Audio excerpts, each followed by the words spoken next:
Hawliau plant ydy fod y plant yn cael tyfu'n iach ac yn hapus ac yn gwybod beth gen nhw'r hawl i wneud a beth gen nhw'r hawl i beidio wneud os oes angen. Children's rights were set up by the United Nations for protection under all children. It's important to learn about children's rights so people know what should be happening in their childhood and what shouldn't. Hawliau plant ydy pam da chi hefo hawl i wneud beth sy'n gywir i chi ac sy'n gwneud chi'n hapus, saff a iach.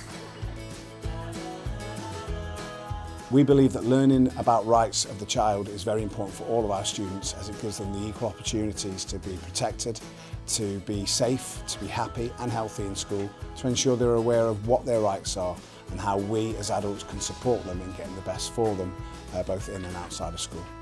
Hawliau plant ydy pethau mae plant yn wneud dydy oedolion ddim yn cael wneud, fatha cael chwarae ac ymlacio. Ag mwyn i ni gallu cael hwyl a cadw'n saff. Happy. Hapus. Iach. Healthy. Diogel. Safe.